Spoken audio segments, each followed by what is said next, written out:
If you've been killing yourself in the gym, pushing every set to failure, and feeling perpetually sore and exhausted, yet your gains have stalled, or you're constantly fighting injuries, fatigue, and burnout, this episode is for you.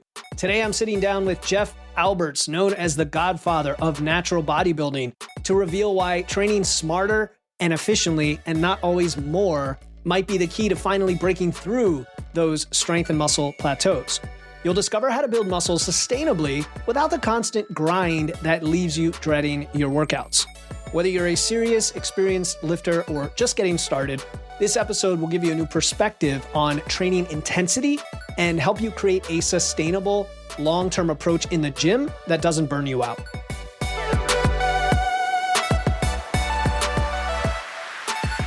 Welcome to Wits and Weights, the podcast that blends evidence and engineering to help you build smart, efficient systems to achieve your dream physique. I'm your host, Philip Pape, and today we're discussing the art and science of sustainable muscle building with none other than WNBF Pro natural bodybuilder Jeff Alberts. Jeff is widely known as the godfather of natural bodybuilding. With over 30 years of experience competing and coaching, he's helped hundreds of natural athletes achieve their goals through his company, 3D Muscle Journey, aka 3DMJ. And for anyone who's been following him for a while, you probably can appreciate his thoughtful, measured, and of course, evidence-based approach to training and nutrition.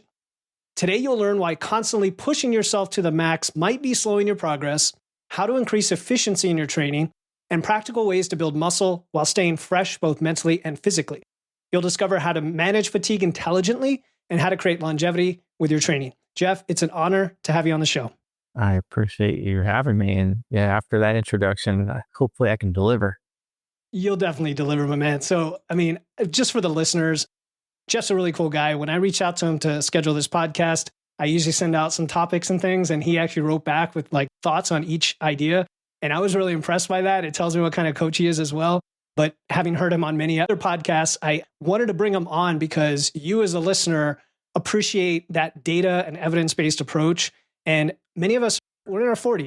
I turn 44 tomorrow after we record this episode. And I'm always reflecting on how do I get the most out of my lifting without getting too much pain, without having to have surgery or have something hold me up along the way. And Jeff, a lot of lifters feel like they have to push harder and they have to train with a ton of volume, and they crash and burn. Then they switch up their program. They stop making progress, even though in the short term they might. And so for those who've been grinding at the gym, they go, multiple days a week, multiple years, and they're not seeing the results they expect, or maybe it's slowed down. What is the biggest impact on their long-term growth at that point? I gotta say happy birthday first. Yeah. Thanks, man. You still got a ways to go. Young. Yeah. You got a ways to go. I do, man. It's all good. That's a long-winded question. That's pretty deep there. We're talking about longevity, right? Yeah, I know, man. I totally, these opening questions, I'm like, how simple or complex should they be? It's really like, people wonder, there are a lot of training variables and there's a lot of things you could change. And I think people change too much at one time. If somebody is a lifter who loves to lift, who understands, methods of programming and the training variables, but they've gotten the tendonitis, they've had the hip, the labral tear, whatever it is, they've kind of gone up or down and it felt flatlined maybe for a while. What's the thing that they need to change or think about first? Understand pace. Because, think about what are we trying to accomplish here? If we're talking about natural bodybuilding, it's a long man's game. You're not playing 9 holes of golf. You're trying to play 18. So you got to learn about pace. And it's like, yeah, we can look at all these shiny new toys that are out there. And we're gung-ho as far as trying to implement all these new things and, trying to be really scientific. What it comes down to is what's practical and what is sustainable. And for myself personally, I always think about what my current context is. I'm talking about life context. Same thing with my athletes that I coach. What does their actually daily life look like? And then from there, it's like, okay, what can we do? What can we do that's going to be productive, but yet it's time efficient and you're able to recover from it? And then from there, of course, you can kind of build things out. But I think it just comes down to pace. The reason I'm still doing it this long, kind of just understanding that I have to pace myself. And, I take myself back to my 20s, 30s. Like, obviously, you can get away with a lot more things because your body's a little more pliable. So, there's some things I was doing that I'm sure I could have gone back and say, hey, let me improve upon the approach. And it would have been more of a conservative approach. I probably would have seen better progress because of it. But now it's like I really have to pay attention to my body. Got to pay attention to what life's throwing at me. And in a sense, like I keep saying, just controlling that pace is just so important. And it is. We always want to get further ahead, lot faster. So that's the problem. Like sometimes we just get in our own way, in a sense. Yeah, I've heard people joke, especially the older lifters, that no matter how much you hear this message on a podcast, it's like until you experience it, you don't truly learn the lesson. And hopefully we can help people not have to experience more than they need to. But you have kids, yeah, right? Do you have kids? Yeah, I have kids, 2 daughters. So, you tell your kids to your blue in face, don't do that. Don't do that. Because it's going to happen, but they don't listen. And then they experience it and they're like, oh, okay, now I know what you're talking about. So it's like, sticking that fork in the light socket. It's good to, throw out some seeds, but you gotta have them watered too. Sometimes you just gotta let people experience things as well. Yeah. So I think that idea of pace, and it strikes up in me the idea of when we talk about efficiency, finding that minimum to make progress without going past that point, right? And there's a lot of discussion about overtraining, overreaching, building up fatigue, and so on.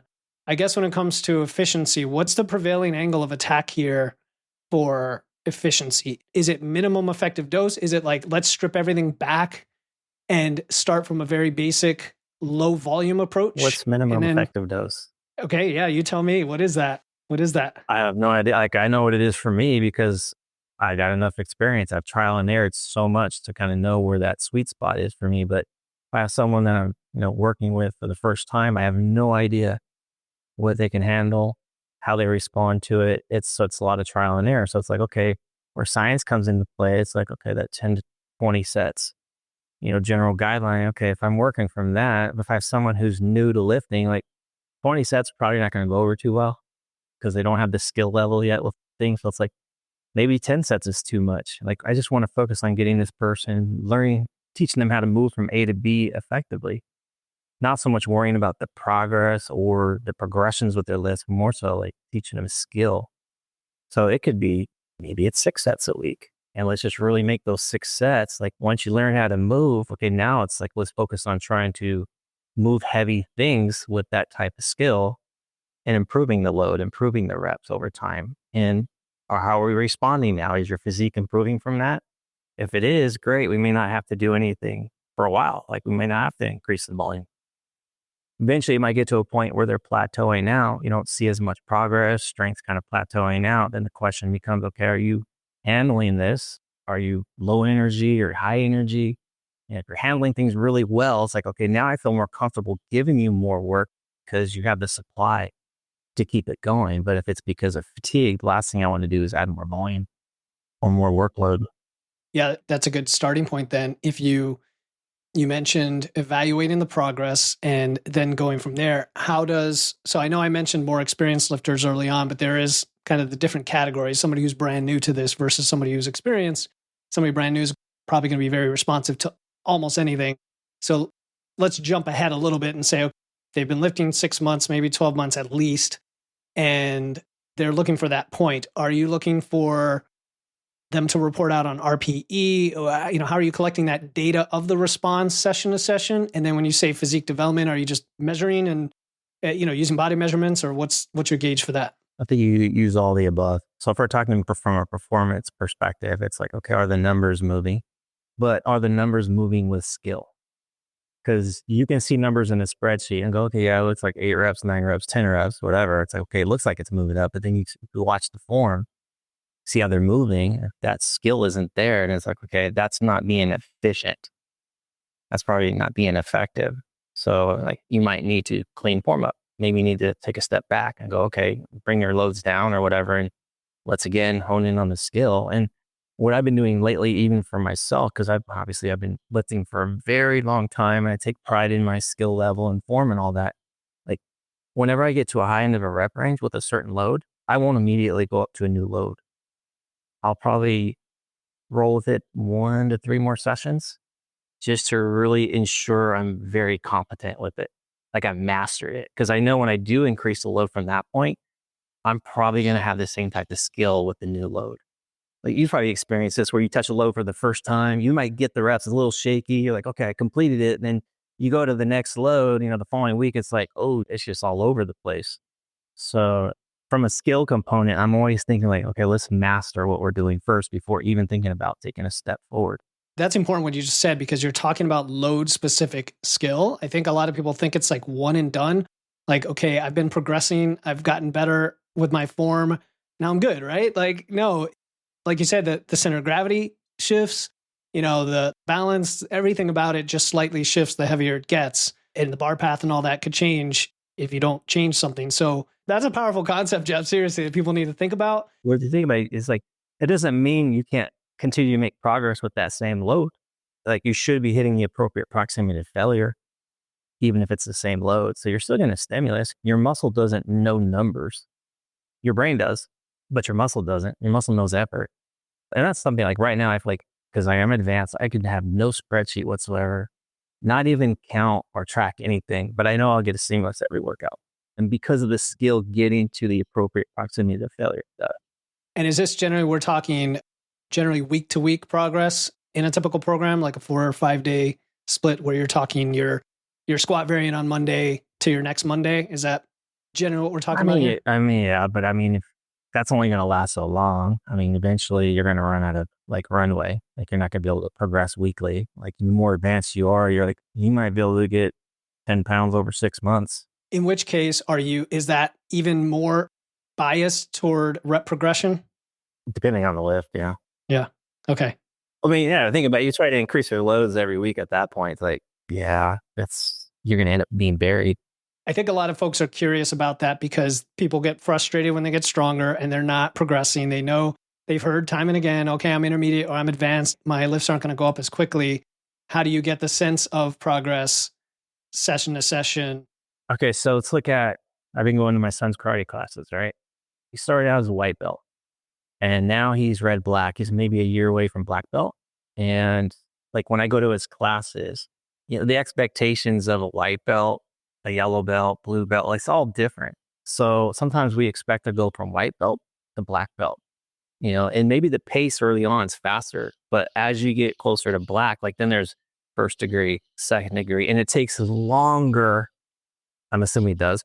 People are probably listening to martial arts because Jeff, that's not true, but I'm assuming like going from first degree to second degree, it's going to take quite a while. Second to third takes even longer. Like my son's master's a 5th degree black belt. So like, I can only imagine like when he first got his black belt to 5th degree, it probably took quite a while. Or look at Olympic sprinters to get like a 10th faster. They're training like 4 years to make that happen. Olympics to Olympics. So I think the expectation is like the more advanced we get, we just have to come to the realization that things are just going to move a little slower. And but the thing is, one more thing is like, right now, because I've been training for so long, I appreciate where I'm at right now a lot because I know how hard it's taken me to get to this point, and I know how hard it is to maintain it. So there's a level of appreciation for just what I'm capable of doing right now, even if it means I'm not putting on any more muscle. Yeah. And I think that's where some people fall short. They're always like wanting to go move ahead, take a step, but they're not slowing down and appreciating what they're actually accomplished. Yeah. And that's kind of the topic we're getting at today and that's why I think it's more relevant to more intermediate to advanced lifters is they want to see the progress they used to have and may not in the same way. It's progress that has to be measured differently. And the question for some of them is, how do I shift my perspective and what I measure to properly gauge that and not feel like I'm just plateauing, right? That's part of it. And then also I don't just hop to another program like, okay, it's not working for me. I'm going to go to Westside now, and now I'm going to go to the 6-day hypertrophy program over here. Considering that my audience is probably a normal curve, but shifted slightly more toward less experience, but not, what would you say to those people? And I'm thinking a lot of guys my age who basically like, they started with starting strength or something like that, 5x5s, then they shifted over to some sort of split intermediate programming, and they're expecting, load to keep going up. And like you said, it's not going to happen. So what do they switch to? And I'm asking you what sounds like dumb questions. I hope I know some of these answers, but for the audience, yeah. No, they're good. They're good questions. And like, I consider myself someone who uses intermediate programming, but I've mastered it because I know with intermediate programming, the principles are in place. And that's what it comes down to, is understanding principles of training. Once you know principles, then you get a lot more comfortable with programming, because you know there's nothing magical about an upper lower split, a push pull leg split, full bodies, like all that stuff. As you know, it's just ways to organize your frequency, your intensity, and the volume. So when you think from that perspective, it's like, this week I can run an upper lower split. Next week I can do push pull legs. The following week I can do a full body split. And as long as I'm, hitting my baseline volumes, that what I need, I'm able to perform it really well. I get to the appropriate proximity to failure with skill. I'm getting plenty of recovery. I'm well fueled. Chances are across those 3 weeks, it's probably going to be the same result at the end of the day. Maybe some very tiny, maybe differences one way or another, but we're talking like splitting hairs, and that's why I wore a hat today, so I don't have to show my bald Understand? head. No, all good. Oh, that's a joke. All good. Yeah. But I think that's just as an intermediate, it's just like, because you're not, because in a sense, when you're a beginner or intermediate, you're not where you want to be yet.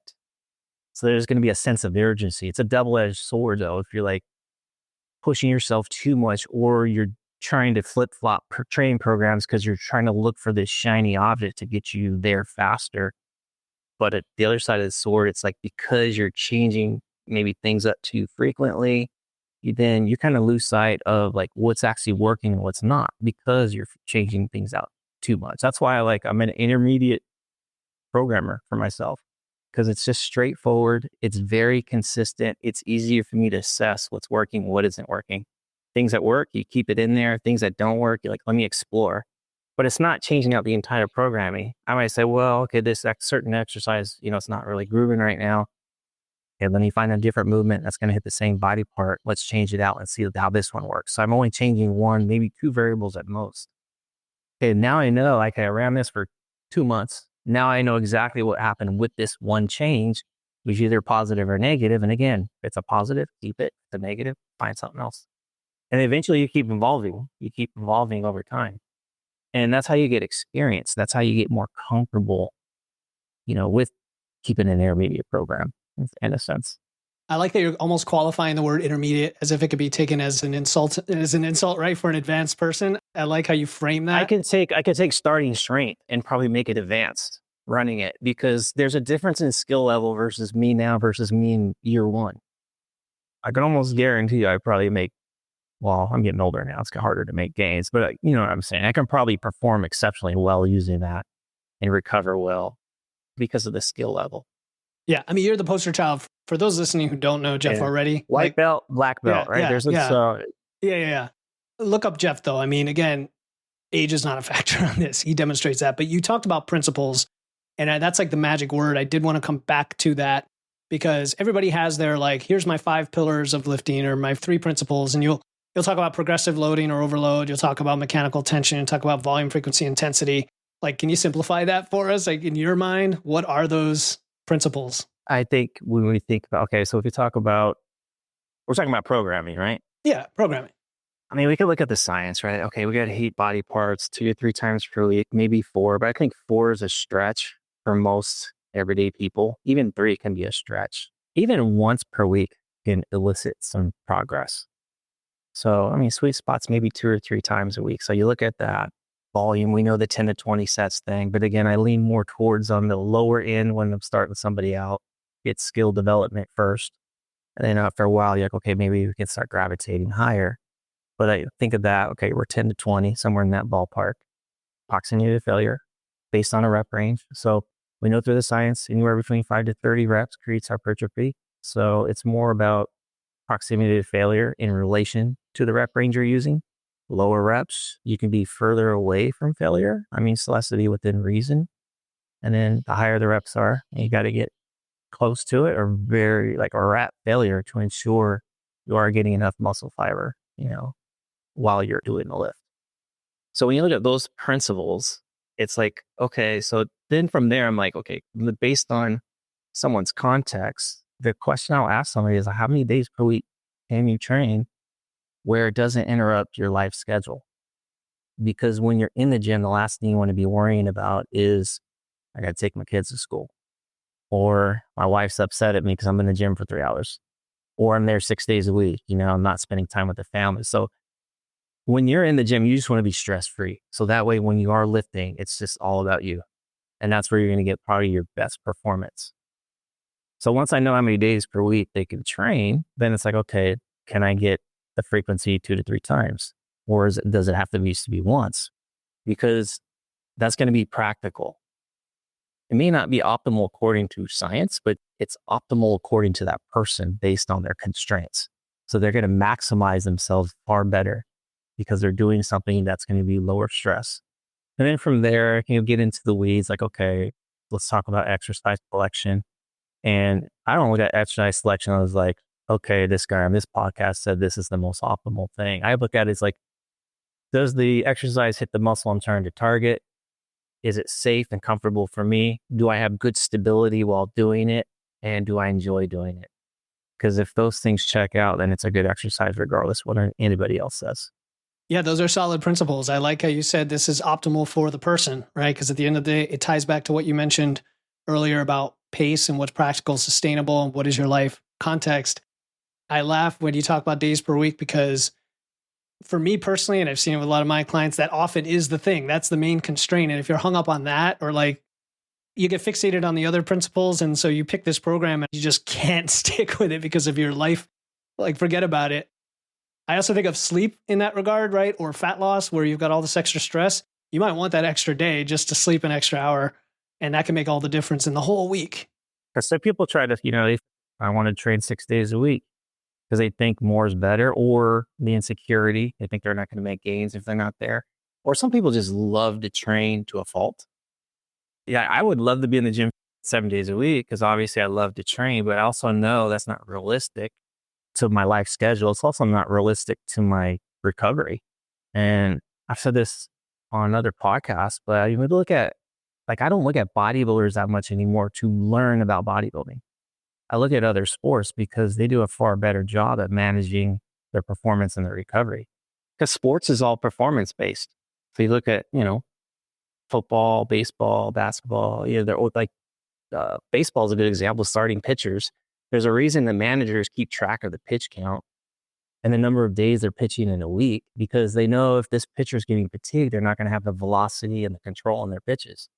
But as bodybuilders, we're like, hey, let's just throw 150 pitches. To me, it just doesn't make sense the way people think about bodybuilding sometimes. So I'm like, let me use these principles from other sports and apply it to my bodybuilding, apply it to my athletes. And usually you get a nice balance, nice harmony with performance, recovery, plus real life stuff. Yeah, that's a great point because I'm big into sports documentaries now, the ones like on Netflix. There's one that just came out called The Comeback about the Red Sox Yankees 2004. Gotta say, it's funny you mentioned that because they both, Pedro and also Curt Schilling, they talk about both of them. Pedro being pushed to well beyond his limit in the series that they lost in 2003, and then the manager was fired for it. And then Curt Schilling, he had a tendon issue and he just could not pitch. It was like the first game of the series in 2004. And then when he came back the next time, they talked about how his surgeon did this wonky, stapling his tendon to his bone or something on his ankle to stabilize I remember it. the bloody sock, remember? Yeah, the bloody sock, exactly. So I'm like, that is such a great example of taking what the heck do athletes do? Tom Brady getting 11 hours of sleep, that'd be great to see what they do to manage this fatigue. So I want to play off one of those principles then that comes to mind is the proximity to failure. I think there's a lot of misunderstanding there as well. You reiterated the understanding that there's a wide rep range to choose from. So let's get out of the old school, strength versus hypertrophy regime or whatever. But a lot of people do think they have to train really right up to failure. And, I know Dr. Israel and others have always thrown out the 2 to 3 rep range. And then even more recent research, I think that Mike Zordos, the big main analysis that came out recently, talked about 6 reps from failure even being effective. So what is that? What is that though? What do you mean? Meaning if I have someone who's new or even an intermediate, yeah. what's 6 reps in the tank? Like, I don't even know what 6 reps in the tank. So I'm far trained 38. from, Yeah, exactly. Yeah. It's even hard to gauge what 4 in the tank is for me. Oh, you're right. Like RPE gets criticized for that. Yeah. 1 to 2 reps in the tank, that's pretty easy. It's like, hey, I can tell you, like, I need you to, like, when you think you just can't do anymore, just stop. When you mentally think you can't, you're probably two reps. You're probably really close to where we need you to be, and without having to get like overly analytical on things. And then failures, like, I mean, to teach failures, like they'll just have someone do a tricep press down or a lateral and say, hey, I want you to go until you just cannot move anymore. Then you get a better gauge. So, yeah. So what do you think of programs that are, so we mentioned starting strength earlier, and there's many examples of that are sets across, like get all the reps and then progress the load type programs. And again, maybe this is going more toward newer lifters. They're not thinking of proximity to failure. They're just thinking get all the reps and increase the weight next time. Right? Not a bad idea to pay attention to, like take notes. Hey, I hit 10 reps. I got the top end, but how many more could you have done? Was that like, if you barely squeaked that out, or it was kind of easy? And then that informs the jump for next time, perhaps. Yeah. So it's not just, instead of just analyzing the numbers, analyze actually how it felt to move those numbers.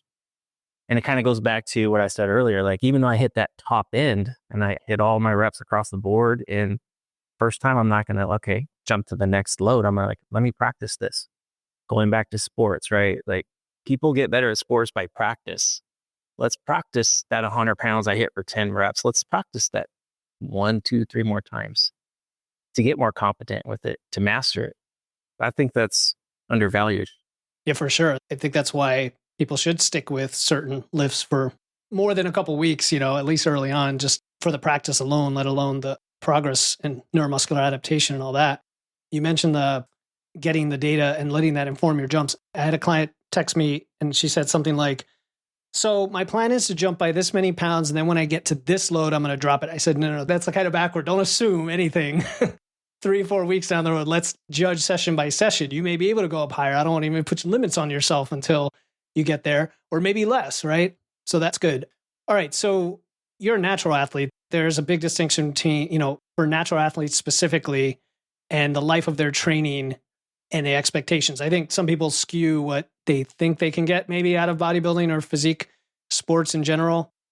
What are your thoughts on realistic expectations for natural athletes? And I'm thinking muscle growth, but I really mean the longevity stuff we're talking about here.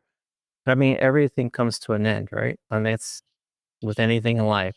So I think, for me, like, I've thought about this the last few years because I haven't really seen too much muscle size. Like, realistically, I don't think I'm probably going to get any bigger because I can tell my joints are kind of preventing me from lifting probably, heavier loads and that type of thing. But also just age. So it's accepting that, like, come to the conclusion, like, okay, things are slower, especially with natural bodybuilding. It's slower. I think we just have to come to terms and embrace that. But it doesn't mean you can't have a long shelf life with progress. You probably heard the 5-year, shelf, right? It's like genetic potential in 5 years. Yeah. Yeah. 5 years. Like, I mean, that's assuming you're a perfect robot. Okay. Yeah. Maybe you get all that in 5 years. How many perfect robots are there? First year, you're learning how to lift still. Second year, you're like, okay, now I'm learning how to progress well. So you're probably, you're starting to really move up. You're going from white to yellow to brown. Like, you're getting all these belts early on, but eventually you're getting to the brown belt, you're getting to the red and the black belts, and things do start to slow. But who's to say that it's over in 5 years? You might see a little more growth from years 5 through 10. Look at Eric Helms is a good example. 41 years old, and he's still making some pretty decent gains. They're not as fast as when he first started lifting, but for an advanced lifter, they're kind of fast. It's like kind of seeing some nice changes. And he's learning more about himself, though. That's the thing. He's learning how his body still ticks. Even myself, as you evolve, you learn yourself. Like, years 1 through 5, you might have done certain things. Years 5 through 10, you started changing, you're evolving. And then years 15 to 20, same thing. But progress is more than just putting tissue on. Because if you're a competitive natural bodybuilder, there's a skill component of learning how to diet, learning the pace of the diet, retaining muscle mass. That's something that I learned when I was 38 years old. I got my pro cards a little late in life, but I was 160 pounds. 2 years later, I competed as a pro. I was 170 pounds. It was a 10-pound difference. everybody was blown away. They're like, there's no way this guy's natural. He didn't gain 10 pounds of muscle in 2 years at 40 years old. No, I just learned how to diet better. I learned how to retain muscle better. So there's different levels and there's different ways to create progress outside of just like, I got bigger muscles. When did you actually start seriously training? How old were you? Well, I started lifting at 14. I didn't know what I was doing, but I can go back to when I was a teenager, I was lifting hella hard. Like all I knew was lift hard and go to failure. Early on, I had really fast development. From 14 to 17, I packed on a decent amount of muscle. And by the time I got out of high school, I was benching 330 at 165. So I had some pretty fast gains. And then since then, it's kind of been like up and down, up and down. That's just because of my knowledge level. Like back then, there was no internet. So I was like kind of just doing things on my own, trying to figure stuff out. So there was a lot of ups and downs. And the reason I asked so selfishly, but also again, I know a lot of guys like me who didn't start until, in my case, late 30s. I mean, I did CrossFit for like 8 years up and down, but that was not lifting.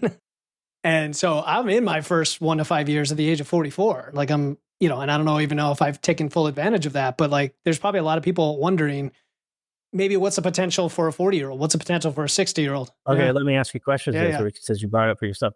So you've been hypertrophy lifting for 5 years, 6 years? Since 2020. 2020. Out of the last 4 years, how much of that time have you spent in a deficit? Probably a year. So 3 years. Out of those 3 years, like well-structured training? I think so, yes.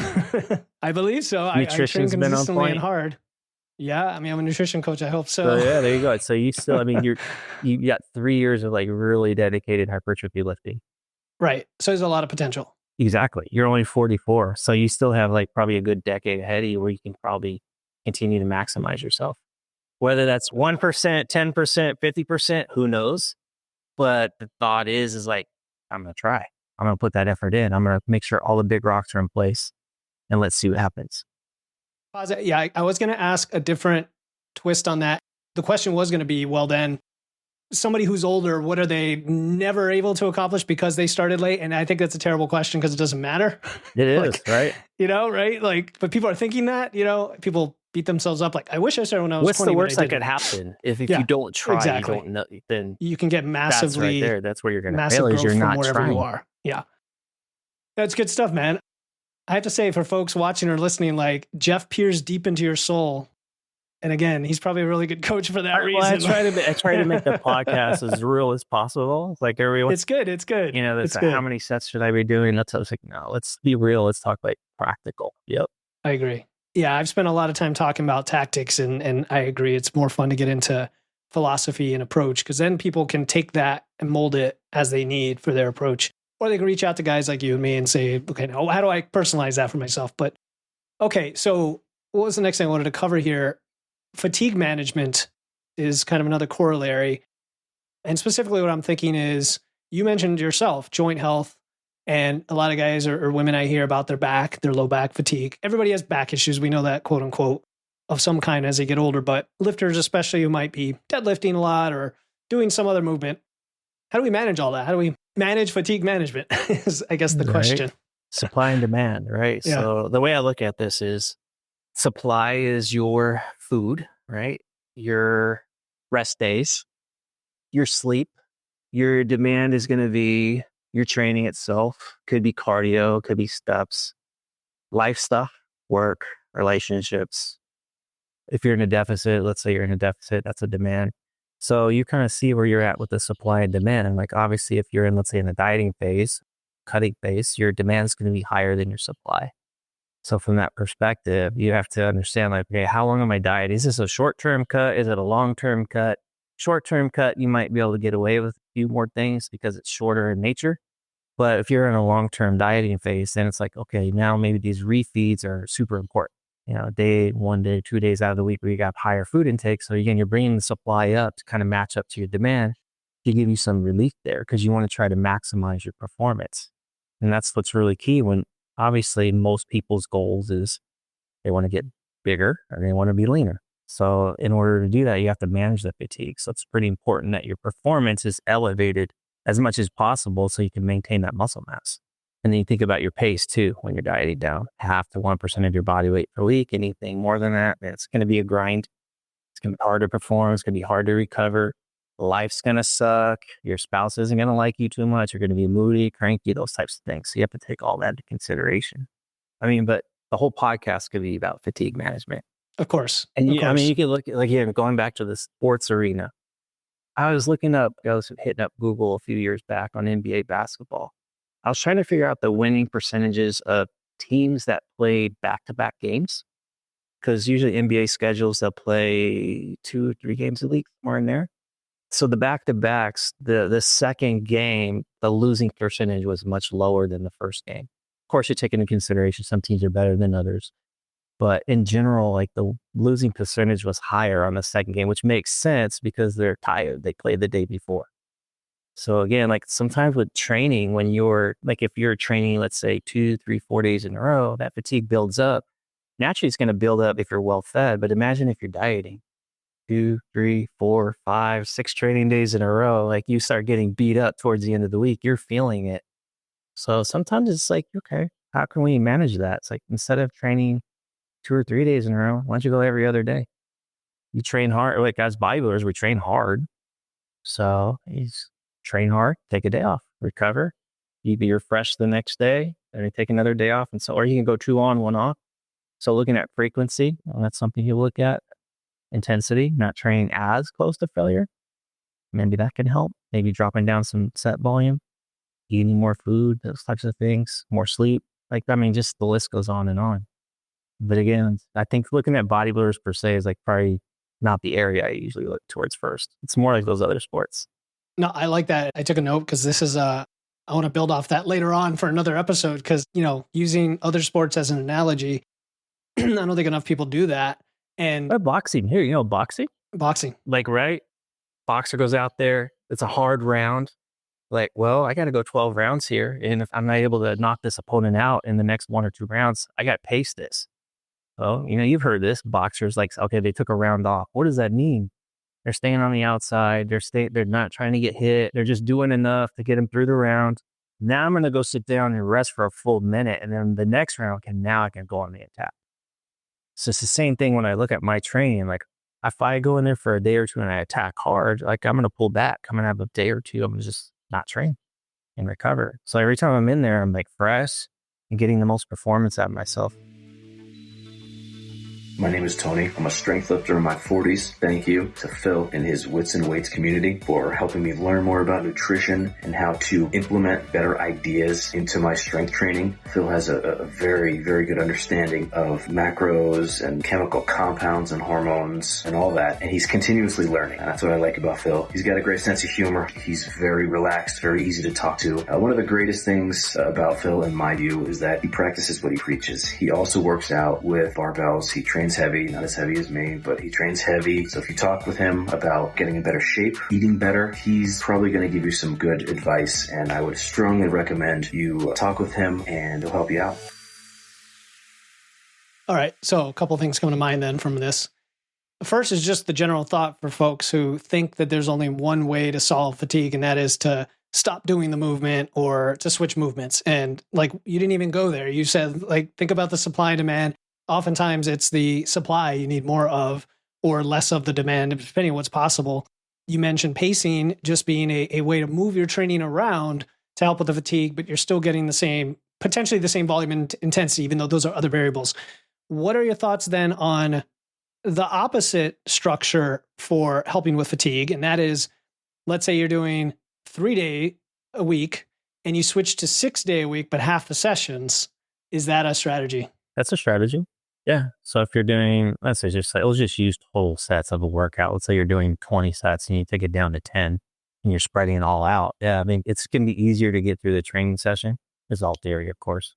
Easier to get through the session than maybe your recovery. Better. The question then becomes, you got to pay attention to is like, okay, if you're going from 3 days, I don't know how you're organized 3 days, if it's, 1 on, 1 off, 1 on, 1 off, or it's let's say every other day or whatever. Every other day. Now you're going 6 straight days. So then you have to kind of pay attention to what are things feeling like on day 4, day 5, and day 6. Even though you've cut the volume in half, you still want to take notes on that. Because even though you're doing less work too, like think of your connective tissue, you're using your connective tissue 6 days out of the week instead of 3, even though it's less work. So you still have to just pay attention to all those variables. In theory, it makes sense, but again, you got to pay attention to it. And personalize it for you. Yeah, it makes sense. So connective tissue, again, good segue. And let's talk about that, the joint health, the connective tissue. Maybe again, there's some misconceptions there. Some people oversimplify this stuff like, well, if you lift heavy, it's bad for your joints. We know that's not necessarily the case, but what are your thoughts on connective tissue, tendon health, and things like that for older folks? Am I an older folk? I guess there's a correlation with age, right? You said it yourself. It's hard for me to say how other people feel what they feel. Like I know how I feel, and I've noticed the last few years, like, I got to pay closer attention to it. And like you said, it's not so much the load, because sometimes I can handle load pretty well. And sometimes the opposite, you would think like, okay, if the load is heavy, it hurts, I'm going to go light load, but then your reps go way up. So now you're getting more like, now you're doing like 100 reps instead of 20. So that can wear your connective tissue out too. So like for me, what really helps me is rep speed, like rep cadence sometimes. Like in the moment, I'm controlling that. Like, like when you're driving a car on a road, you feel a bump. You're like, okay, I'm going to avoid that bump and move the steering wheel, or the traffic in front of me slowing down, put my foot on the brakes. That's kind of how I think about my rep speed. I'm paying attention to how things feel. So if my right shoulder gets pissed off quite a lot, like when I'm pressing. So sometimes like my elbow, I'll have to do this, or I'll shift it in. I'll even move my shoulder in a little bit, those types of things, just to avoid aches and pains. That's really good, actually. Rep speed, cadence, grip width, grip angle. Those are really, really good tweaks. Yeah. Like even like on my like I do this movement. It's kind of like a hybrid press fly, like fly, but it's more like a press and a fly at the same time. So the way I hold the dumbbells in my palm, someone asked me about this, like, about their shoulders and that movement. Like I hold it this way. I didn't really realize I was doing it, and the reason why it was more instinctual. But I realized is, instead of having that handle like flush and you're gripping it hard, the dumbbell's like sitting in my hand, and then put the tips of my fingers right in the middle of the handle. The pads of your fingers and thumb over. Yeah. Like it just eliminates the shoulder discomfort I have. I don't know why. It just does. It's more of an instinctual. But those are the types of things that's worth exploring, whether you're young or old. Like if you're experiencing any type of discomfort, you play around with grip spacing, the way you're holding things, rep cadence. Because oftentimes we'll look at like, okay, should we be doing like slow eccentrics? Should we be doing fast explosive concentrics? Because we're looking at science stuff. It's like, how about you go by what feels actually comfortable for you? Agree. Yeah. Like for me recently, I had rotator cuff surgery last year. And for me, just pausing made that all helps, the difference. Yes. On everything. Those. Yep. Even in like bicep curls, you just pause at the bottom, and it makes it harder, in a different way. Even it's range of motion too. Like I'll play around with that. Like I'll cut range of motion short sometimes if there's, if I'm experiencing some pain, whether it's at the top or the bottom, whatever. I was doing a couple of years back, I was doing Smith machine bench presses, but I set the safety arms up to about 2/3 range of the motion. I cut the bottom, like the stretch portion out. So it's a pin press, a pin bench press. Yeah, just slow eccentric, because it didn't really bother my shoulders too much. Slow on the way down, maybe, I don't know, close to 4 seconds. Pause it at the bottom, kills the momentum. And then when I would start the movement, so instead of thinking of pushing off the pins with a lot of force, like a race car, for example, more like a diesel truck. Like, let me just move it slow with a lot of torque. Ease into it. And then as it goes, the bar is traveling up, then I'm pressing faster. And that's to avoid the shoulder discomfort. Now the question becomes, is that more effective than like just the traditional cadence or more explosive using heavier loads? Me, as long as, this is why I see it, I could be wrong, but as long as I'm going to failure or close to it, I'm probably getting a stimulus regardless. And as you mentioned before, the alternative is you're not going to do it because it hurts. It hurts, yeah, exactly. And it's a baseline too, because even though, let's say it is suboptimal, it's my baseline. It's what I can do comfortably. And the goal is still the same. The goal is still to try to increase more load over time and more reps over time. So I'm still elevating performance and elevating volume. Yeah, I like that. And there's so many movements, angles, ranges of motion across all the possible exercises that you could complement it with things to kind of fill in the gap. the example of a race or a car engine, I'm thinking like, physics and power and explosiveness and speed. There's a whole velocity component to it that is kind of the principle behind all this almost, if we were to sum it up. So that when you're listening to the show, if you want to train next time you go train, experiment with that both at the bottom of the rep. Like when when you start a rep out, like think of it like if let's say you're at a red light and you're in this Porsche, right? It's got some just high end, torque. Light turns green, you punch it. What's going to happen? More than likely, the tires are going to spin out. The back end's starting to squirrel a little bit. So you get a diesel truck and you punch it, green light. What's going to happen? That truck's not going to squirrel anymore. It's like there's a lot of torque though. There's a lot of power, but there's more control. So that's kind of how I think about when I start some of my exercises out. I think more like a diesel truck versus the race car. And it's, in a sense, it kind of keeps the tension where you want it throughout the entirety of the rep. And that mind muscle there. Yeah. I'm imagining wheels spinning on my tendons and like wearing them down, Yeah. Right. With the race car. That's good stuff. Yeah, no, this is great. Being mindful and reflective of every rep just to make sure. So like if we circle back, tendon, joint health, rather than making drastic changes, rather than hopping around, tweak the movement you think is the offender, see if it makes a difference. Grip with angle, play with different bars too. Like they've got multi-grip bars and you've got cambered bars and like all this fun stuff. You can mix it up. Yeah, even like I'm thinking pull-ups and chin-ups again, you might find it's a game changer to just widen or shorten up that grip or go neutral. So good stuff. All right, so I'm looking at my questions. We actually covered a lot of what I was going to ask. You even talked about like, cutting and dieting, how the rate of your cut is extremely important and it adds to the stress if you go faster. I think that is really important because rather than it being a training issue, it could be a resource issue, right? It could be a food issue. And unless you have some timeline, perhaps, which I know bodybuilders do when they have a show, if you can plan ahead far enough, it sounds like, taking the most conservative approach that still gets you the result and doesn't impede too much is a good idea. But what about the psychological toll of it taking too long, right? Like now we're getting into dieting. No, I like it. Here, I like it. Yeah, because there's different perspectives. Yeah. Right. It's like long and slow or really fast or super fast. Like I know the answer is it depends because different people respond differently, but it does depend, but I tend to lean more towards being conservative because when you're conservative, you in a sense, you have a bigger playbook. If you're giving yourself a short timeline to make something happen, it's almost like you have to be like perfect. Here's a good way to think about it. Like if I gave you 30 seconds to tie both shoes, probably get the job done pretty easily, right? And your shoes are going to look pretty clean. Like, okay, those bows look really good. But if I said, I'm going to give you 10 seconds or maybe 8 seconds to tie those two shoes, and I want you to make it look really good, chances are it's not going to look that great. And the process itself is going to be super stressful. Yeah, you're going to fumble through. Yeah, yeah, right. Or you're piloting an airplane and I give you a mile to get this plane off the ground, but then I give you a quarter mile. Like, what's the experience going to be like in those two different situations? What are the passengers going to experience? It's going to be a smooth takeoff in a mile. Like they were building speed up. It's like, okay, we're going to get the plane off the ground. Okay, we're going to gradually get it to altitude. But quarter mile is like, man, you better make sure you didn't eat too close to that takeoff because you're going to lose your lunch. And Jeff, I'll tell you on a landing, it's even worse. I used to fly planes, and when I had to do a short runway landing, this is just small Cessnas, but like if I had my wife or a friend in there and there was a crosswind, you're talking a weird angle and a steep angle, and it's just, they all got sick. So you're right. It's a good example. Am I good with the takeoff? Do I need to change that up? Because I like to use that one.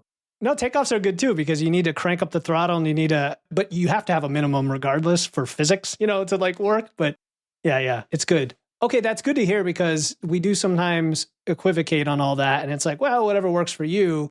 But like you said, you get more flexibility and options when it's a longer time frame and you're more conservative. When it's short, though, when you're dieting, like if it's short in nature and you're trying, let's say you're trying to lose 20 pounds in 8 weeks, 20 or 10 weeks, even something like that, that's super fast. Like you're going to have to be very aggressive. So you may think like, okay, I'm going to get this over with sooner, but you're going to suffer more in that time span versus like, I'm going to double up that timeline because now you're going to have a more conservative pace. So what you're actually experiencing as the amount is fatigue. So it's easier to cope in that situation versus like, oh gosh, and I'm only eating 1,500 calories and I got to do like all these cardio sessions just to get this fat loss off. And then your training stuff. So the end goal is to look the part. It's not to hit a certain number. It's actually more visual in a bodybuilder, or even if it's a cosmetic goal. Like you want to look the part at the end of it. You want to have your muscle intact. So I always feel like you're giving yourself more time. And then the life factors too. You know, you think about a short timeline, you may not have the luxury of like being able to take your wife out for dinner on a Saturday night because, oh, I got up to 1,500. I can't do it. I'm on so low calories, but I have double the timeline. I'm like, well, I'm going to create a buffer. I'm going to take my wife out and I'll have a good time and still make my goals. Yeah, I love that too, because the longer it is and the more you stretch it out, the more resilience you have against all of those things happening, because, you know, life throws unexpected things along the way, including injuries, including sickness, including something with your kid or your wife or whatever. And to be able to, if you're going at a conservative rate, interrupting that has a much less impact as well, right? Because not dieting for a few days when you're already at a very conservative deficit isn't a big deal. But if you're, you know, if it's a 4 or 6 week mini cut, all of a sudden one day makes a big difference. And another thing to think about, let's say you have to do a long-term dieting phase. Doesn't mean you have to be like downhill the whole way through.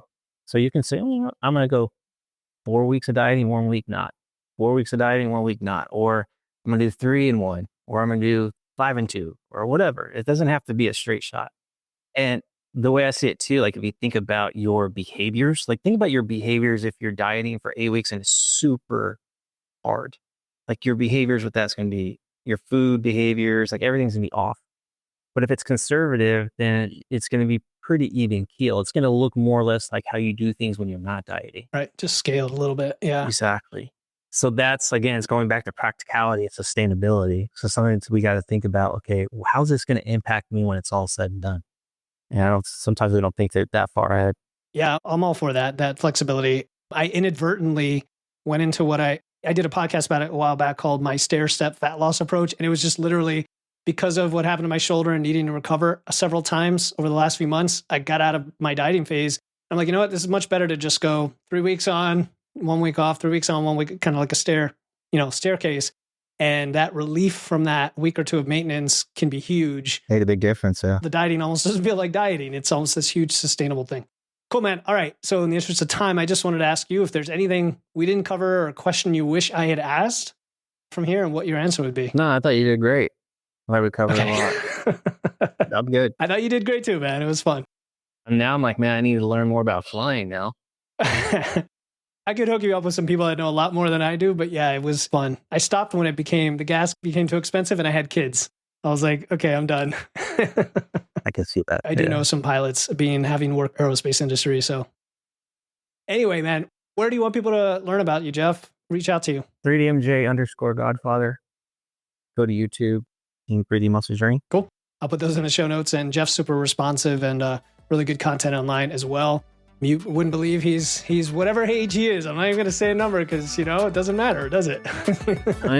43 plus 10. There you go. Yeah. All right, man. It's great to have you on. I really appreciate you coming on the show. All right. Thanks again.